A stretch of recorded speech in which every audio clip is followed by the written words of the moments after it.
Cette semaine, à Made in Laurentide, on vous raconte l'histoire du ski dans la région. Une histoire qui est en quelque sorte le cœur des Laurentides. Il y en a qui viennent pour skier. Mais on ne dit pas aussi, il y en a peut-être probablement qui venaient juste pour avoir un party, excusez, en cours de route. Puis ça, faut pas en parler trop fort, mais il y en a sûrement.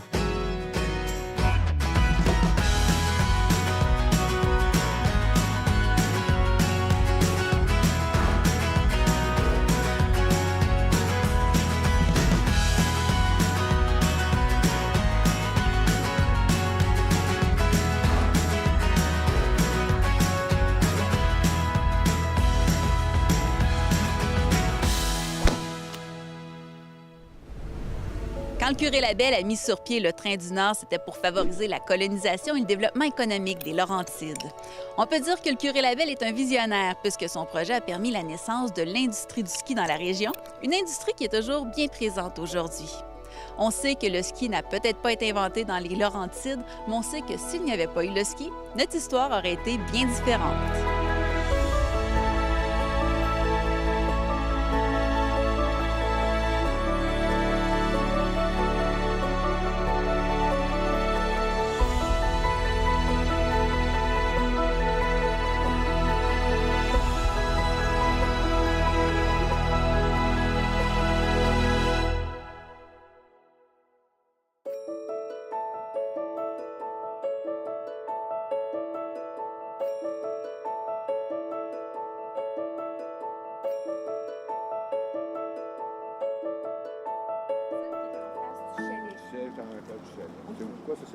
Bien, voyez-vous, le ski d'abord a commencé à Montréal.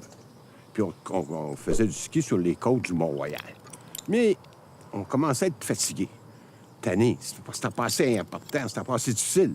Puis en 1892, grâce aux efforts du curé Labelle, le train est arrivé ici à Sainte-Agathe. Alors, arrivant à Sainte-Agathe, les skieurs, qu'est-ce qu'ils faisaient? Ils prenaient le train, ils s'en venaient à Sainte-Agathe ou à Sainte-Adèle, un peu. Mais Sainte-Agathe, c'était presque le terminus. On arrêtait, puis on faisait du ski. Et l'année suivante, dans les années 1893-94, là, on a la première preuve qu'il y a réellement des skieurs.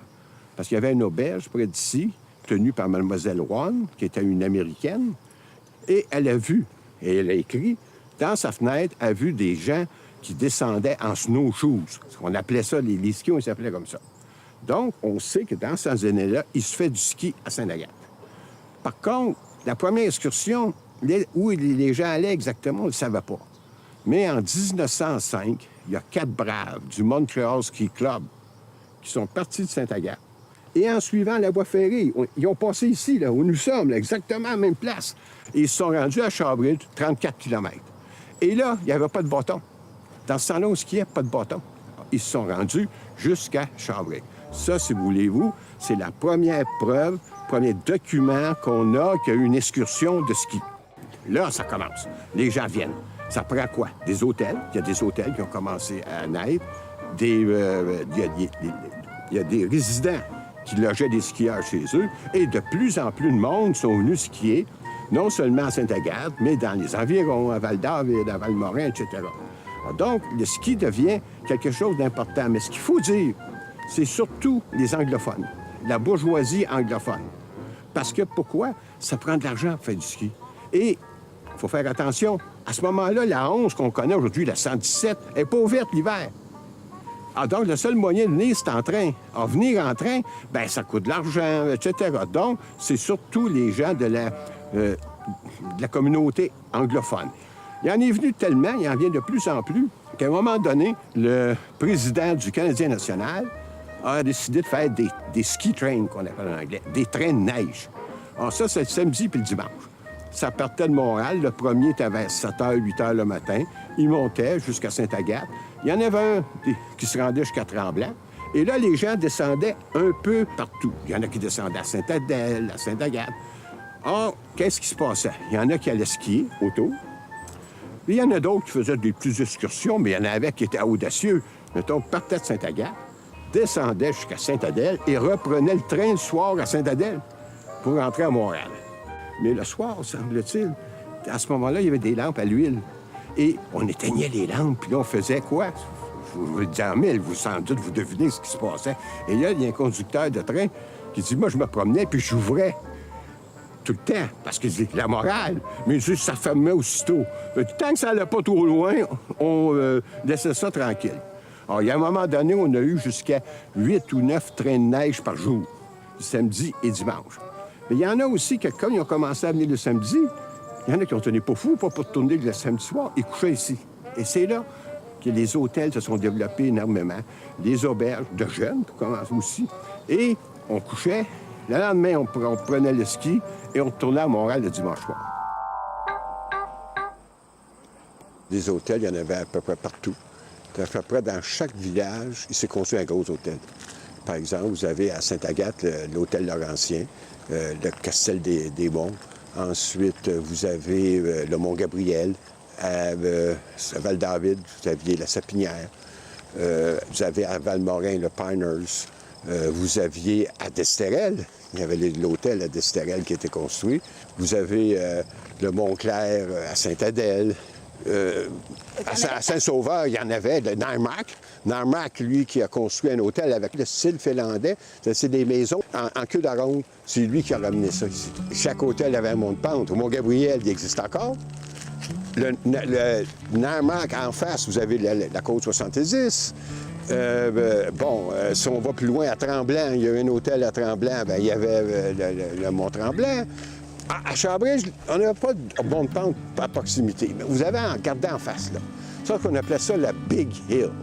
Là, il fallait être bon pour aller skier dedans. Fait qu'on traversait la rivière avec le pont, et puis on s'en allait. Cette côte-là, là, aujourd'hui, elle a été coupée quand on a construit l'autoroute. On se levait le matin, on prenait nos skis, on faisait le tour, puis on allait skier en face. Mais c'était quand même... il fallait marcher pour s'y rendre. Ben oui, mais dans ce temps-là, ça prenait 1 heure pour descendre en 2-3 minutes. C'est pour ça qu'on a commencé à construire des monts de pente. Et ici, vous en avez un qui a été construit par Alex Foster, qui est un champion de ski. Alors, lui, dans les années après Maurice Paquette, dans les années 31 ou 32, il a construit ici un mont de pente encore, un ski tour. Bon. Là, les gens de Saint-Sauveur vont m'en vouloir, parce que j'ai trouvé, moi, que Maurice Paquette avait commencé le premier. Donc, des gens de Sainte-Agathe disent que c'est Maurice Paquette, des gens de Saint-Sauveur disent que c'est Alex Foster. Mais ce que je peux prouver maintenant, c'est qu'Alex Foster, c'est venu 1 an ou 2 après Maurice Paquette. C'est un hôtel assez particulier. D'abord, c'était fondé par des anglophones. C'est un groupe de skieurs qui faisait partie du Montreal Ski Club et puis qui ont décidé d'acheter un bâtiment. Puis ils se sont mis un groupe ensemble et c'était un club privé. C'est le Rinchen Ski Club.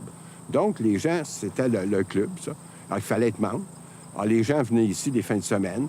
Et là, les gens viennent ici, ils font du ski, ils mangent le soir ensemble, puis on a des textes disant que les lits sont pas très bons, mais fait rien. Bon. Le club, au début, qui avait, si vous voulez, des règles très, très strictes, peu à peu, ça s'est élargi. Et à un moment donné, bien, là, c'est devenu après ça une auberge, etc. Normalement, les gens arrivaient le vendredi soir et puis partaient le dimanche. Puis là, on n'était pas loin du train, c'était facile. On prenait le train à côté et puis on descendait à Montréal. Et on a des tests qui disent les habitants nous attendent avec des carrioles, avec leurs chevaux, puis ils sont habillés en costume d'époque avec une ceinture fléchée, puis ils viennent nous conduire ici.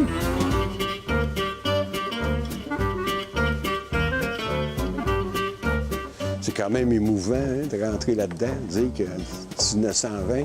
C'est comme c'était lequel, là? On arrivait ici, là, puis c'était un des endroits où les skieurs venaient. Imaginez-vous, là, le soir, là, ça devait être plein.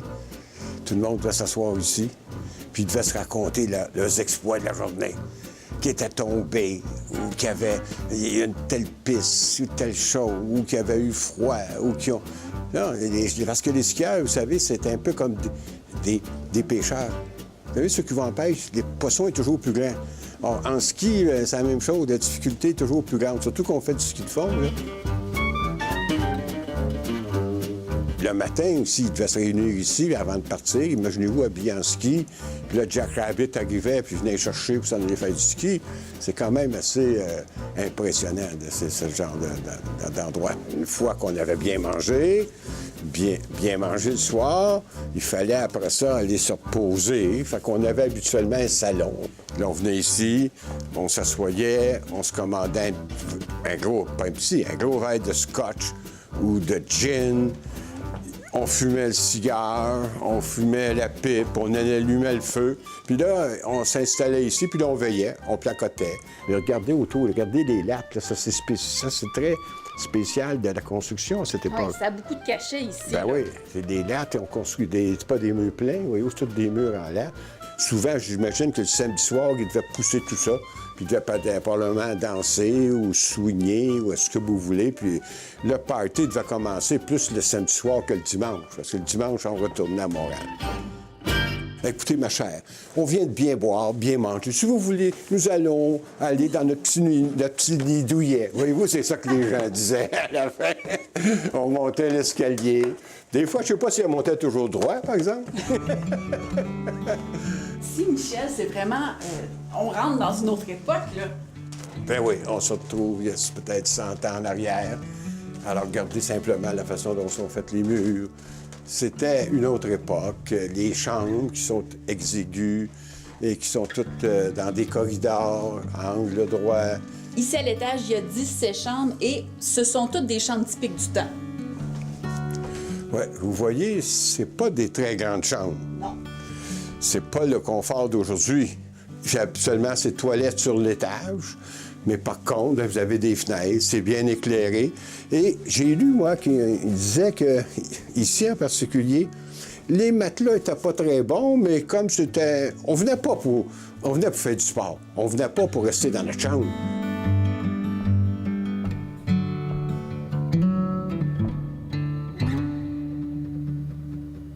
Jack Rabbit, c'est un Norvégien et qui est un ingénieur et qui s'en vient au Canada, d'abord en Ontario, pour vendre du matériel pour les scieries. Puis son nom, c'est Eamon Smith Johansson. Et les cris l'ont baptisé Jack Rabbit parce qu'il allait plus vite qu'eux autres avec ses skis. Alors là, il va en Ontario. Après ça, je vous fais... Mais bon, je vais vite. Après ça, je vous dis qu'il a travaillé à Cuba, il était à Montréal, il a ouvert des pistes au lac Placide. Puis en 1929, il est établi à Montréal. Et 1929, c'est quoi? La crise. Alors, Jack Rabbit avait commencé à venir ici, à Shawbridge, avec le train. Et puis, il s'est installé ici en 1929, pas très loin d'ici. Et là, Jack Rabbit, il est ruiné. Il n'a pas d'argent, mais il sait skier. Alors là, l'Association des hôteliers et Canadien Pacifique l'ont engagé pour qu'ils relient entre eux tous les sentiers qui existaient. Alors là, il prenait le train, ça ne coûtait rien. Puis là, il faisait du raboutinage. Il prenait un bout, puis il l'attachait avec l'autre. Mais il s'en allait d'hôtel en hôtel. Alors, ça partait de La Belle et ça s'en allait d'hôtel en hôtel. Et ça finissait ici. Ici, on est à l'endroit, au Laurentian Ski Club, où la Maple Leaf finissait. Comme il restait pas loin d'ici, on dit qu'il arrivait le samedi matin puis qu'il devait tout le monde, qu'il les emmenait faire du ski de randonnée ou il les emmenait monter la montagne qui est en face, qui s'appelle le Big Hill. Alors, dans ce temps-là, il n'y a pas de monte-pente encore. Il les amenait remonter le Big Hill. Et donc, Jack Rabbit était à la fois ouvreur de piste et instructeur, vous voulez, instructeur de ski. Alors, Jack Rabbit, croyez-moi ou non, il a vécu 111 ans.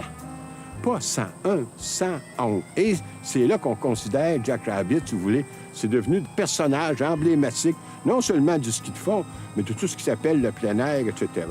Sauf qu'il y en a qui contestent un petit peu parce qu'ils disent qu'il n'y a pas uniquement Jack Rabbit qui a ouvert des pistes. Il y a Gillespie, il y a Dalman. Puis Dalman, ça c'est drôle. Lui aussi, il a ouvert des pistes. Il a cartographié des pistes. Et on dit, on chuchote, que Dalman inventait des montagnes pour pas que les autres copient ses cartes. Et semble-t-il, Jack Rabbit, dans les années 1940, a sorti un petit livre dont le commanditaire, c'était Sweet Caporal, les cigarettes Sweet Caporal. Imaginez, Sweet Caporal qui finance un livre sur le plein air. Et on chuchote que Dalman copiait Jack Rabbit parce qu'on trouve des montagnes qui n'existent pas, mais que Dalman avait mis sur sa... bon. Mais tout ça pour vous dire que malgré sur Jack Rabbit, quelques-uns le contestent, c'est quand même un grand homme. C'est quelqu'un qui a fait quelque chose et qui a permis, dans le fond, de développer le ski de fond.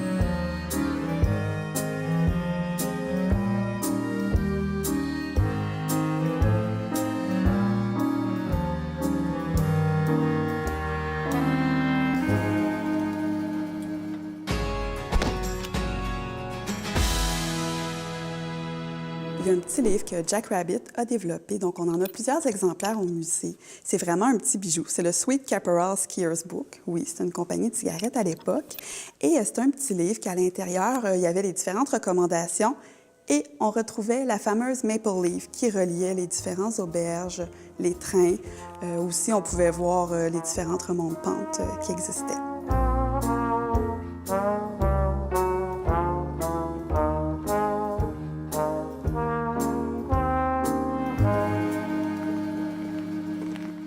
Moi, ce qui m'a passionné, d'abord, j'étais un skieur. Alors, quand on a monté le musée du ski à Saint-Sauveur, ils m'ont demandé de travailler sur ça. Puis là, j'ai commencé à embarquer. Puis je me suis rendu compte qu'on est allé donner des conférences à l'école Augustin Aubin-Morin. Et puis que les gens aiment ça. Quand tu leur parles d'histoire, là, il faut commencer à partir de l'histoire du milieu où nous vivons. Le premier monte-pente a été construit en arrière. De l'anciennement La Calèche. Ce qui s'appelait, c'est un hôtel qui s'appelait La Calèche, mais avant, il y avait un autre hôtel qui s'appelait le Manor House et qui était considéré comme l'hôtel le plus chic de Sainte-Agathe, au dernier cri. Et c'est en arrière de cet hôtel-là qu'il y avait une pente de ski qui s'appelait le Baumgarten. Et puis, il y a eu des pentes de ski de Baumgarten 1, 2, après ça, c'est la pente de ski de La Calèche, etc. Donc, on peut dire, ici, on est devant ce qui était un des premiers sites de ski alpin, là.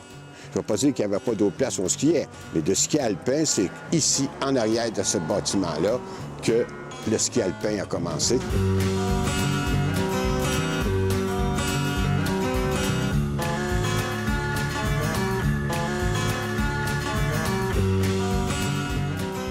Les gens, quand je faisais du ski, au début, c'était 30 minutes d'effort pour monter jusqu'en haut pour 3 minutes de plaisir. Fait qu'imaginez-vous, dans une journée, vous ne pouvez pas faire beaucoup de descente. Or, il y a un mécanicien de Sainte-Agathe qui s'appelait Moïse Paquette. Lui, il s'est dit, écoutez, on faudrait trouver une façon. Qu'est-ce qu'il a fait? Il a pris un automobile, il a enlevé les roues dans l'arrière, il a pris un câble qui a entouré autour de la jambe de roue, il a mis un poteau en haut de la pente, et là, on a mis un câble en chanvre. Je ne sais pas si vous savez, ça pesait un câble en chanvre. Et là, on s'attachait au câble. On prenait le câble, et là, il y avait quelqu'un dans l'auto, puis il partait, puis on montait jusqu'en haut. C'était presque aussi difficile de monter que de descendre. Parce que si vous preniez le câble trop vite, j'en ai pris, moi, ce cas. Preniez trop vite, boum, vous voliez en l'air. Ensuite, il fallait faire attention en montant. Si on était tout seul, imaginez-vous comment pesait le câble en haut. On s'arrangeait à pas être 3-4. Quand on arrivait en haut, qu'est-ce qui arrivait? Il n'y avait pas, comme aujourd'hui, une barre pour vous arrêter. Puis des fois, on était tellement gelés qu'on était obligé de laisser notre mitaine avant de passer, en tout cas. On a un petit objet en métal. C'est un petit objet qui était vraiment utilisé par une certaine élite, certaines personnes qui ne voulaient pas briser leurs gants parce que la remontée à câble était très difficile. Ça l'arrachait les gants, les gens accrochaient leurs cheveux. Alors, il y a eu une invention. Cette invention-là n'est pas laurentienne, c'est une invention américaine, mais ça permettait d'avoir une ceinture et d'avoir une petite poignée pour s'éloigner du câble pour ne pas se faire mal.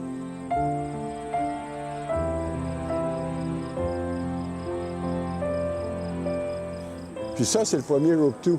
OK. Tu vois, regarde, on voit la clanche ici. C'est ça. On voit l'heure. Puis c'est ça, le rope to au-dessus, l'automobile est en bas. Alors, les gens, c'est ça qui actionnait. Puis sont 4 qui montent. Ici, c'est Moïse Paquette, qui l'a inventé. Et là, c'est tout le croquis de l'invention. OK. Ça, on m'a dit que c'est construit sur les fondations de l'étable, la grange qu'on a vue. OK. C'est ce qu'on m'a dit. Ça, je ne peux pas l'affirmer. Donc, c'est des condos. Et le monte-pente était juste de l'autre côté. Vois-tu, le monte-pente, il était ici. Il était ici. Il montait là, à quelque part par là. Il montait jusqu'en haut. Fait qu'il y avait c'est pas une très grosse pente, là. Non, mais au début, avec les moteurs d'automobile, ils ne faisaient pas des très hautes pentes. C'est des pentes... c'est pas des hautes pentes parce que même plus loin, là, il y a une montagne plus grosse. Ils ont obligé de faire 2 rope to parce qu'un n'allait pas jusqu'en haut. Puis là, ici, les gens, ils skiaient à quel endroit? Ils descendaient où? Descendait ici, là, il montait avec le rope tout, puis la pente était là, à côté.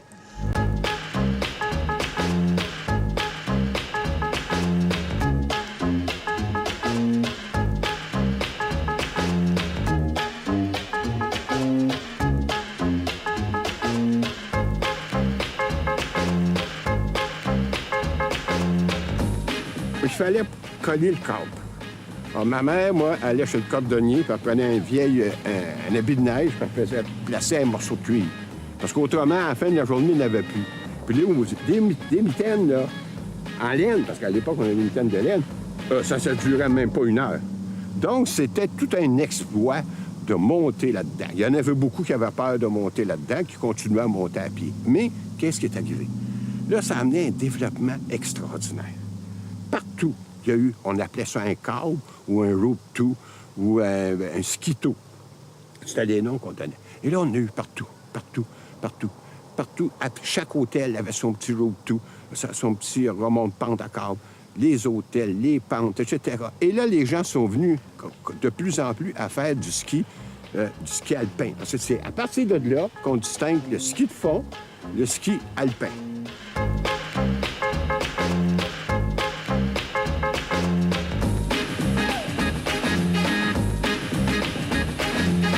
Donc, il y a eu le T-bar qui permettait à 2 personnes de monter, mais qui était encore difficile. Donc, il fallait les 2 personnes aient la même grandeur et tout. Donc, c'était toujours pas si facile, même si ça pouvait être plus rapide monter pour ensuite avoir du plaisir dans la descente. Les enfants ont commencé à faire du ski comme ça, ont commencé à monter, et tranquillement, ça l'a développé. Et tellement que des années 28 jusque dans les années 40, c'était surtout les anglophones. Mais après la guerre, avec l'invention de l'automobile puis de l'autobus, et c'est là que les francophones ont commencé à monter en masse dans le Nord. Et là, c'était les paroisses qui organisaient des clubs, un club. Donc, moi, j'ai connu ça. Partir le dimanche matin, se rendre à la paroisse, aller à l'église, parce qu'on allait à la messe ce matin-là, à 6h30. Après ça, on embarquait sur l'autobus, on arrivait ici. Là, on avait une leçon de ski en groupe. Et puis après la leçon de ski en groupe, on skiait libre. Puis en descendant, on arrêtait dans un hôtel. Puis là, ben, on mangeait, on dansait. Puis on rentrait à la maison pas trop tard. Ça coûtait pas trop cher. Puis ça avait l'affaire de nos parents parce que c'était pas la promiscuité. En tout cas, pas. Et c'est comme ça que les francophones ont commencé à venir, surtout à partir après la guerre. Et c'est là que le ski est devenu de plus en plus populaire, tellement que ça a éclipsé le ski de fond. Mon ami Pierre Dumas a fait un décompte. Dans les Laurentides, il y a eu au-delà de 200 sites de ski. Je ne sais pas qu'ils ont tous existé en même temps. Il y en a eu au-delà de 200. Or, ça a commencé par le rope-to, le skito, comme vous voulez, ou le remont de pente à câble, et ça va amener par la suite le G-bar, le J-bar, le T-bar, qui est une barre en parallèle. Ça va amener ce qu'on se mettait entre les 2 jambes. Je ne sais pas s'il y en a qui ont connu ça. Je ne dirai pas le nom qu'on utilisait, mais il y en a qui l'ont expérimenté. Donc, après ça, il y a eu, si vous voulez, les chaises à 1. La première chaise, une personne est à Tremblant. Les chaises à 2, chaises à 3, chaises à 4. Puis aujourd'hui, on est rendu, bien, des espèces de à Tremblant. Vous rentrez dedans, vous enlevez vos skis, puis ça vous monte jusqu'en haut. Donc, et c'est là que ça a commencé. À Sainte-Agathe, en 1928, Moïse Paquette, un petit mécanicien, un patenteux, et c'est là que le ski, réellement, a pris un essor extraordinaire. Et depuis ce temps-là, comme je le répète, qu'on distingue le ski alpin du ski de fond. On a eu l'apparition des chaises. On a un très bel exemple de Mont-Tremblant qui a été utilisé. On voit qu'à l'époque, il n'y avait rien il n'y avait pas de sécurité à l'avant. Donc, c'était assez périlleux et la remontée était lente. Il y avait même quelqu'un qui déposait une couverture sur les genoux de la personne. Là, ça commence à coûter plus cher. Ensuite, on a commencé à damer les pistes, parce que les pistes n'étaient pas damées. On dame les pistes avec une dameuse, il faut acheter une dameuse. Ensuite, on commençait à faire de la neige. Faire de la neige, ça coûte cher. Ensuite, on a éclairé les pistes le soir. Ça coûte cher. Fait que tranquillement, tous ces petits centres-là sont à peu près disparus. Il n'en reste plus beaucoup. dans le Nord actuellement.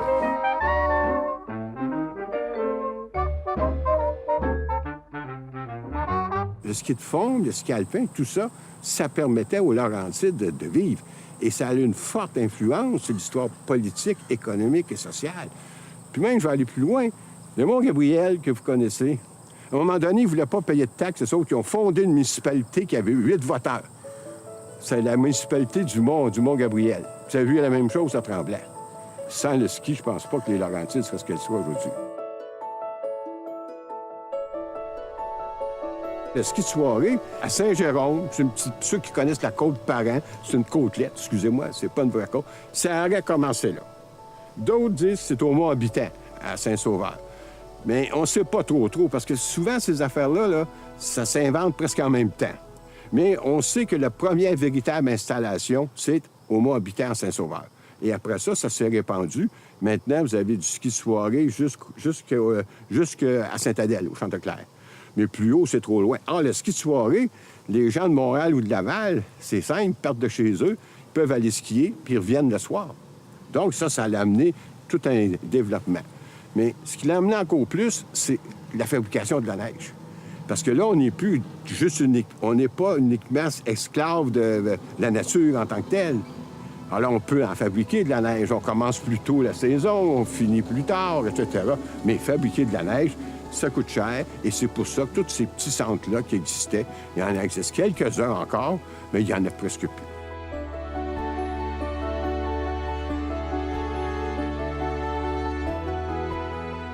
Le rêve du curé Labelle, c'était de coloniser, d'avoir des francophones.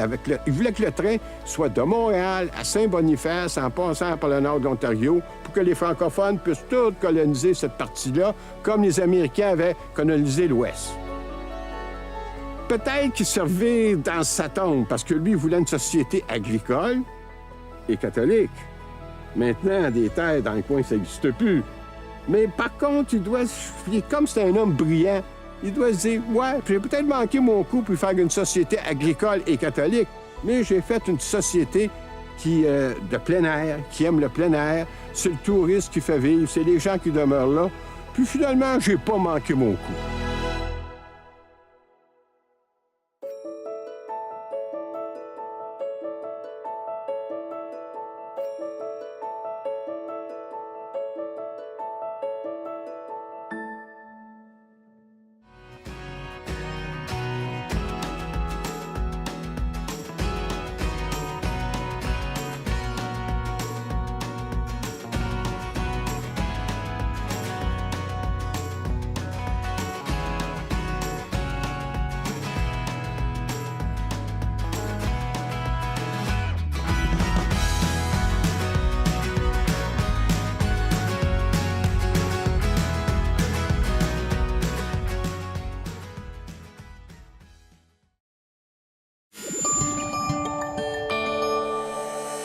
Nous TV, fiers de faire rayonner notre communauté.